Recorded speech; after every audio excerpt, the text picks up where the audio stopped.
इससे विधानसभा और लोकसभा में महिलाओं के लिए 33% आरक्षण तय हो गया।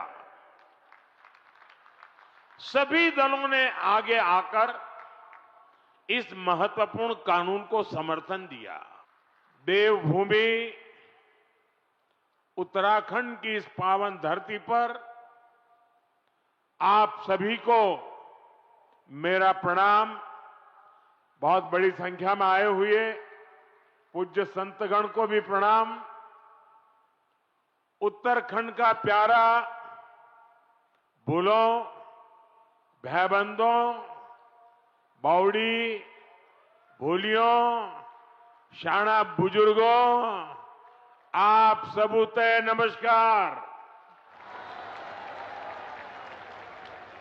मेरो प्यारो दाजी भाई, दीदी बहनी, आमा बाबा सबई लाई मेरो तरफ देखी ठोक दिन छो।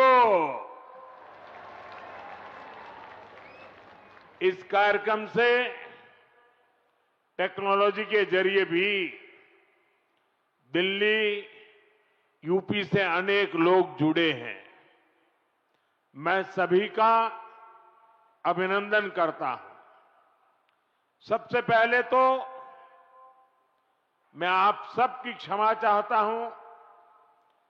उत्तर प्रदेश और दिल्ली के कार्यक्रम में जुड़े हुए लोगों की भी क्षमा मांगता हूं कि मुझे यहां पहुंचने में 1 घंटे से भी ज्यादा देर हो गई। सब स्थान पर लंबे समय तक आप सबको इंतजार करना पड़ा और कारण यही था, मैं निकला तो समय पर था, लेकिन करीब करीब 12 किलोमीटर का रोड शो काली मंदिर से लेकर के यहां तक, इतना उत्साह, इतना उमंग कि मेरे लिए तेज गति से गाड़ी चलाना बड़ा मुश्किल हो गया। तो धीरे धीरे लोगों को प्रणाम करते करते, जनता जनार्दन के आशीर्वाद लेते लेते यहां पहुंचने में मुझे 1 घंटे से भी ज्यादा देर हो गई और इसके लिए मैं आपकी क्षमा मांगता हूं। और ऐसी धूप में 12 किलोमीटर ये जन सैलाब, ये उत्तराखंड का प्यार, माताओं बहनों का आशीर्वाद, मैं आज उत्तराखंड से एक नई ऊर्जा लेकर के जाऊंगा, नई प्रेरणा लेकर के जाऊंगा और मैं इसके लिए हर किसी का हृदय से आभार व्यक्त करता हूं। साथियों, आज देश में पर्व त्योहार की उमंग है। विभिन्न विश्वों में नववर्ष का आगमन हुआ है। मैं देशवासियों को बैसाखी, बोहाग बिहू और पुथांडु की शुभकामनाएं देता हूं। साथियों, अगले कुछ ही दिनों में यमुनोत्री, गंगोत्री, बाबा केदारनाथ, बद्रीनाथ धाम की यात्रा भी शुरू होने जा रही है। इस पवित्र समय का देश के कोटि कोटि आस्थावान श्रद्धा भाव से इंतजार करते हैं। मैं पंच बद्री, पंच केदार, पंच प्रयाग और यहां के आराध्य देवों को श्रद्धापूर्वक प्रणाम करता हूं। मैं संतला माता को भी नमन करता हूं। यहां आने से पहले मुझे मां डाट काली के दर्शन करने का सौभाग्य मिला है। देहरादून शहर पर मां डाट काली की बड़ी कृपा है। दिल्ली देहरादून इकोनॉमिक कॉरिडोर के इतने बड़े प्रोजेक्ट को पूरा करने में माता डाट काली का आशीर्वाद बहुत बड़ी शक्ति रहा है। साथियों, उत्तराखंड राज्य अपनी स्थापना के 25 वर्ष पूरा करने के साथ ही 26वें वर्ष में प्रवेश कर चुका है।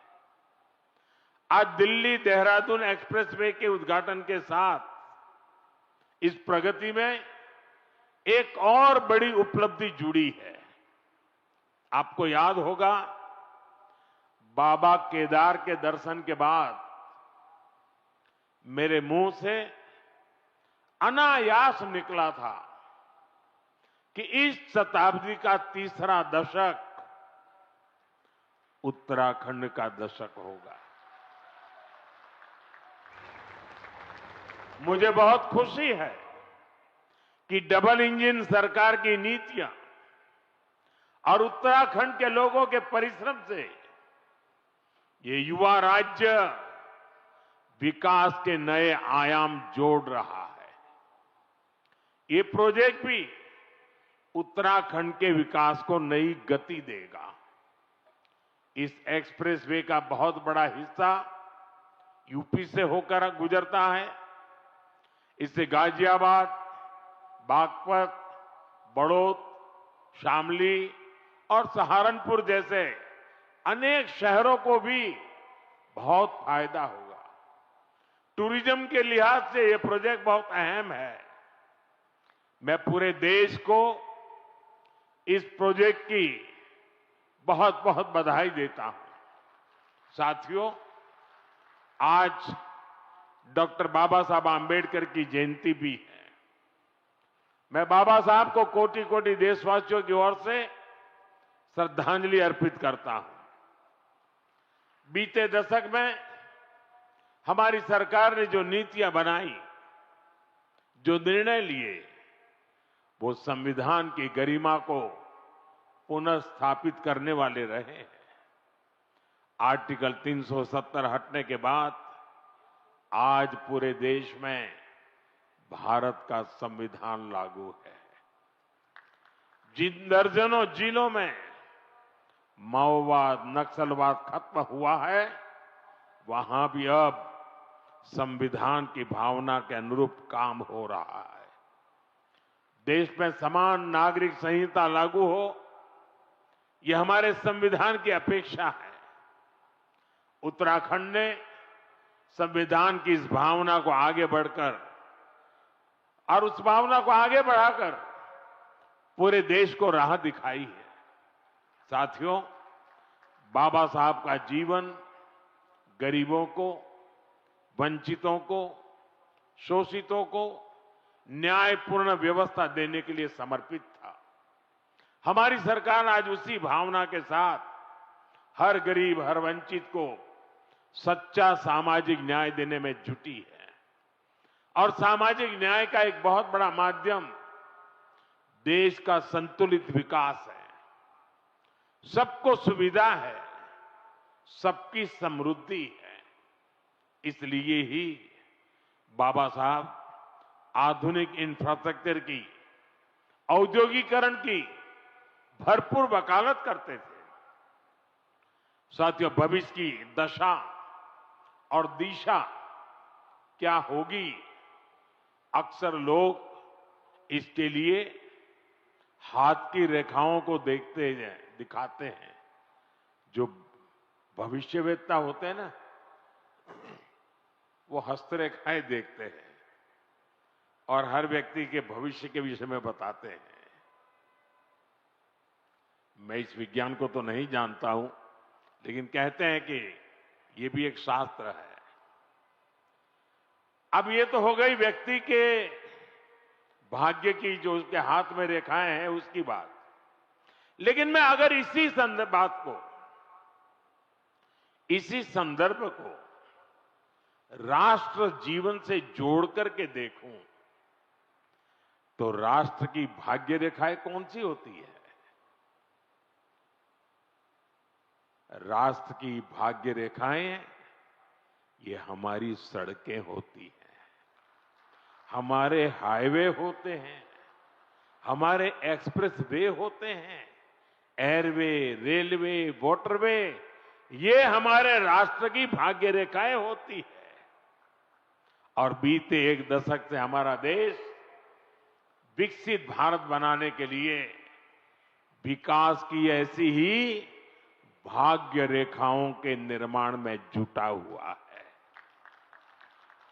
ये विकास की भाग्य रेखाएं सिर्फ आज की सुविधाएं नहीं है, ये आने वाली पीढ़ियों की समृद्धि की गारंटी है। और ये मोदी की भी गारंटी है। बीते दशक से हमारी सरकार राष्ट्र के इन विकास रेखाओं पर अभूतपूर्व निवेश कर रही है। मैं आपको एक आंकड़ा देता हूं। अभी नितिन जी ने बहुत सारे आंकड़े सिर्फ उत्तराखंड से संबंधित बताए आपको। देखिए, साल 2014 तक ऐसे इंफ्रास्ट्रक्चर के लिए साल में पूरे देश में 2 लाख करोड़ रुपए भी खर्च नहीं होते थे। ये मैं पूरे हिंदुस्तान की बात बताता हूं। 2 लाख करोड़ भी नहीं होते थे। आज ये 6 गुना अधिक 12 लाख करोड़ रुपए से भी ज्यादा हो चुका है। यहां उत्तराखंड में ही 2.25 लाख करोड़ रुपए से अधिक के इंफ्रास्ट्रक्चर प्रोजेक्ट पर काम जारी है।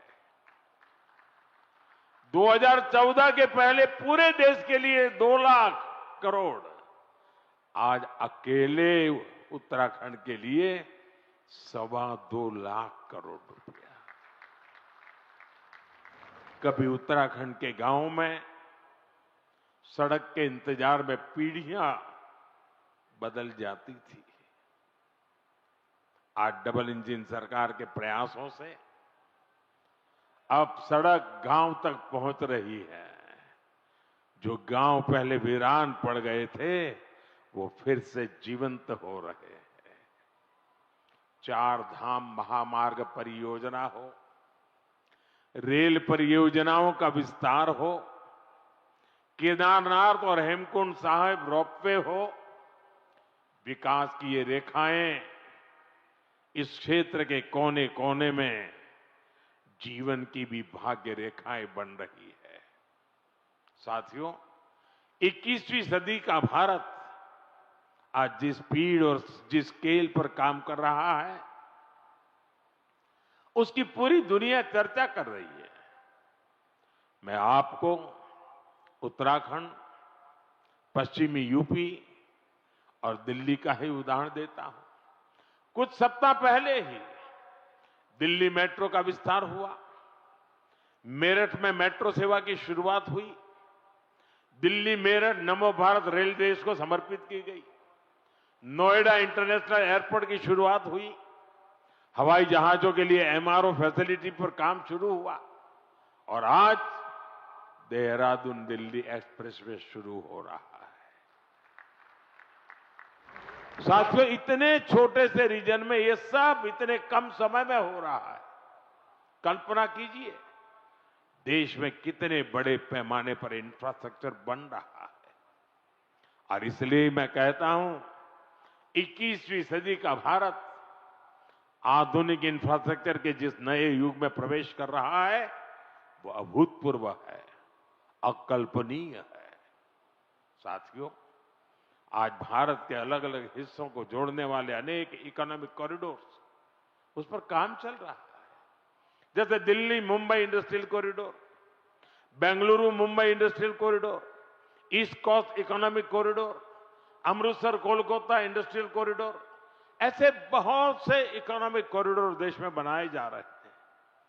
इकोनॉमिक कॉरिडोर प्रगति के नए द्वार है, गेटवे हैं, डोर है, और इनसे उम्मीदों की डोर भी जुड़ी हुई है। इकोनॉमिक कॉरिडोर सड़क के अलावा नए नए व्यापार कारोबार का मार्ग बनाते हैं। फैक्ट्रियों के लिए, गोदामों के लिए पूरा नेटवर्क, उसका आधार तैयार करते हैं। साथियों, देहरादून दिल्ली इकोनॉमिक कॉरिडोर से भी इस पूरे क्षेत्र का कायाकल्प होने जा रहा है। पहला फायदा तो यह है कि इससे समय बचेगा, आना जाना सस्ता और तेज होगा, लोगों का पेट्रोल डीजल कम खर्च होगा, किराया भाड़ा कम होगा और दूसरा बड़ा फायदा रोजगार का होगा। अब इसके निर्माण में 12,000 करोड़ रुपए खर्च हुए तो हजारों श्रमिकों को काम मिला है। साथ ही जो इंजीनियर है, अन्य स्किल्ड वर्कफोर्स है, ट्रांसपोर्ट है, उससे जुड़े साथी हैं, उनको भी बहुत बड़ी मात्रा में काम मिला है। किसानों और पशुपालकों की उपज भी अब तेज गति से बड़ी मंडियां और बड़े बाजारों तक पहुंचेगी। साथियों, इस शानदार एक्सप्रेसवे से उत्तराखंड के टूरिज्म को बहुत ही बड़ा फायदा देगा। देहरादून, हरिद्वार, ऋषिकेश, मसूरी और 4 धाम यात्रा के लिए ये सबसे प्रमुख मार्ग बनेगा। और हम सभी जानते हैं, जब टूरिज्म का विकास होता है तो हर कोई कुछ न कुछ कमाता है। होटल हो, ढाबे वाले हो, टैक्सी हो, ऑटो हो, होम स्टे हो, सबको इसका फायदा होता है। साथियों, मुझे खुशी है कि आज Uttarakhand winter tourism, winter sports और मेड इन इंडिया शादी के लिए बहुत बेहतरीन डेस्टिनेशन बनता जा रहा है। साथियों, उत्तराखंड की अर्थव्यवस्था के लिए बारहमासी पर्यटन बहुत जरूरी है और इसलिए मेरा सर्दियों में होने वाली धार्मिक यात्राओं को लेकर बहुत आग्रह रहा है और मुझे खुशी है कि हर साल इन यात्राओं में लोगों की संख्या बढ़ रही है। आपको याद होगा, मैं 2023 में आदि कैलाश और ओम पर्वत की यात्रा पर गया था।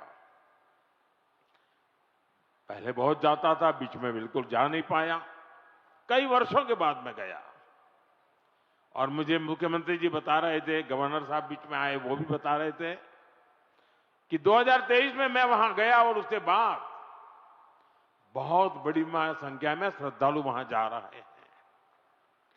पहले वहां कुछ 100 लोग ही सर्दियों में यात्रा के लिए जाते थे। साल 2025 में करीब करीब 40,000 से अधिक लोगों ने इन पवित्र स्थानों की यात्रा की। कभी 1,000 नहीं होते थे, अगर 40,000 पहुंचते हैं तो यहां के लोगों की रोजी रोटी की कितनी बड़ी ताकत आ जाती है। इसी तरह 2024 में शीतकालीन 4 धाम यात्रा में करीब 80,000 श्रद्धालु आए थे। 2025 में यह संख्या 1.5 लाख पार कर चुकी है। साथियों, हम ऐसा विकसित भारत बनाने में जुटे हैं जहां प्रगति भी हो, प्रकृति भी हो और संस्कृति भी हो। और इसलिए आज होने वाले हर निर्माण को इन्हीं त्रिवेणी, प्रगति, प्रकृति और संस्कृति की त्रिवेणी, इन्हीं मूल्यों के आधार पर विकसित किया जा रहा है। इंफ्रास्ट्रक्चर से इंसानों को भी सुविधा हो और वहां रहने वाले वन्य जीवों को भी असुविधा न हो, ये हमारा प्रयास है। और इसलिए ही इस एक्सप्रेसवे पर करीब 12 किलोमीटर लंबा एलिवेटेड वाइल्ड लाइफ कॉरिडोर भी बनाया गया है। हाथियों को भी असुविधा न हो, इसका भी ध्यान रखा गया है। वैसे साथियों, मैं आज देश भर के सभी पर्यटकों और तीर्थयात्रियों से भी एक आग्रह करना चाहता हूं।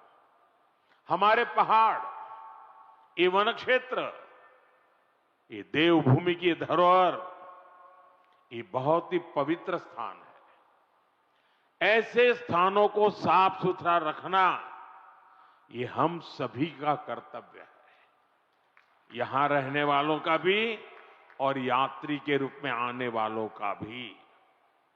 इन इलाकों में प्लास्टिक की बोतलें, कूड़े कचरे का ढेर ये देवभूमि की पवित्रता को ठेस पहुंचाता है। इसलिए बहुत आवश्यक है कि हम देवभूमि के इन स्थलों को, हमारे इन तीर्थ स्थलों को स्वच्छ रखें, सुंदर रखें।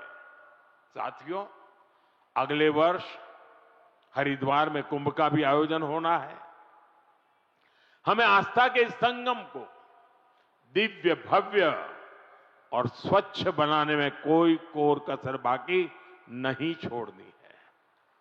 साथियों, उत्तराखंड में नंदा देवी राज जात यात्रा भी होती है। ये आस्था का उत्सव तो है ही, ये हमारी सांस्कृतिक चेतना का भी जीवंत उदाहरण है, जहां मां नंदा को बेटी मानकर पूरे सम्मान के साथ विदा किया जाता है। इस यात्रा में बहनों बेटियों की भागीदारी इसे विशेष बनाती है।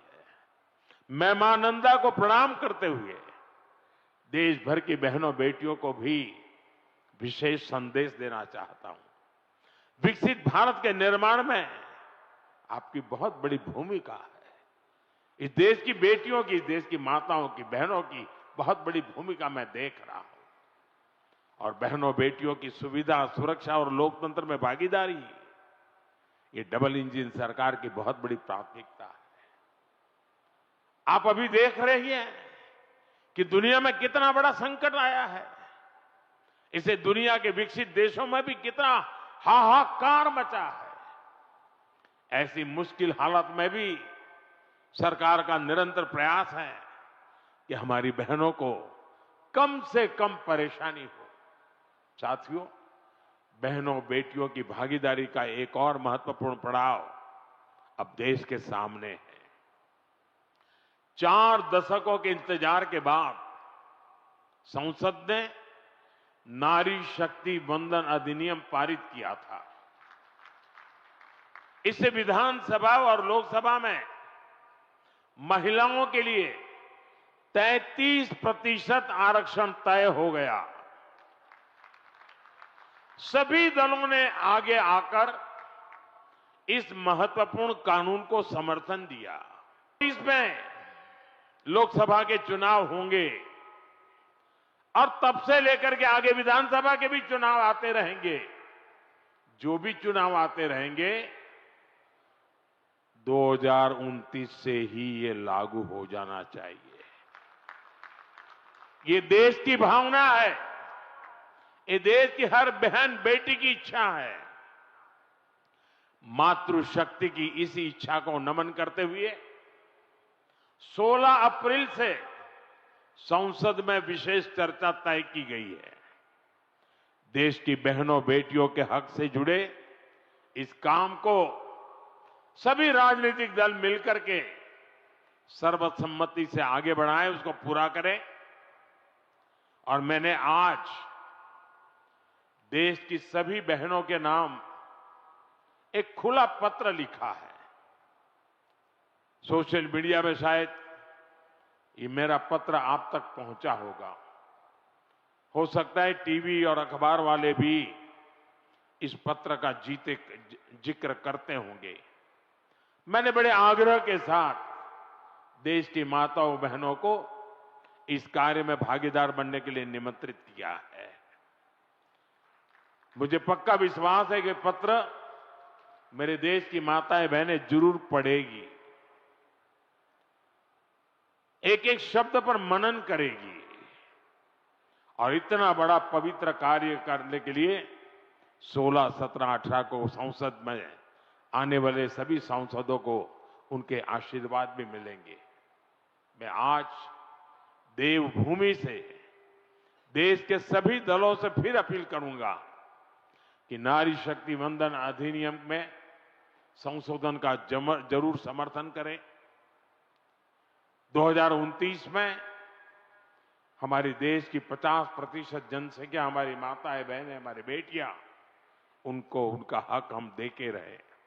साथियों, मैं उत्तराखंड आऊं और फौज की बात ना हो तो बात अधूरी ही रहती है।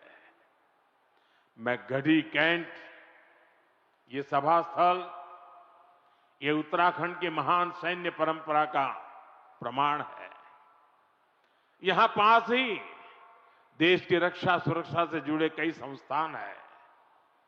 1962 की लड़ाई में शहीद जसवंत सिंह जी रावत जी के शौर्य को देश कभी भुला नहीं सकता। साथियों, सेना के सामर्थ्य को सशक्त करना हो या हमारे सैनिक परिवारों की सुविधा और सम्मान हो, हमारी सरकार इसके लिए निरंतर प्रयासरत है। वन रैंक वन पेंशन के माध्यम से हमारी सरकार ने अब तक करीब 1.25 लाख करोड़ रुपए पूर्व फौजियों को उनके खाते में जमा कर दिए हैं। उत्तराखंड के भी हजारों परिवारों को इसका लाभ मिला है। इसके अलावा इस वर्ष पूर्व फौजियों के लिए हेल्थ स्कीम का बजट भी 36% बढ़ाया गया है। 70 वर्ष और इससे अधिक के एक्स सर्विसमैन के लिए दवाइयों की डोर स्टेप होम डिलीवरी भी शुरू की गई है। पूर्व फौजियों के बच्चों की एजुकेशन ग्रांट भी डबल की गई है और बेटियों के विवाह के लिए जो सहायता मिलती है उसको भी 50,000 से बढ़ाकर 1 लाख रुपए किया गया है। साथियों, देशभक्ति, देवभक्ति और प्रगति, ऐसे हर आयाम को जोड़ते हुए हमें देश को विकसित बनाना है। एक बार फिर दिल्ली वासियों को, उत्तर प्रदेश वासियों को और एक प्रकार से देशवासियों को इस शानदार एक्सप्रेसवे की मैं बहुत बहुत शुभकामनाएं देता हूं। मेरे साथ बोलिए, भारत माता की, भारत माता की, वंदे वंदे वंदे वंदे वंदे वंदे वंदे।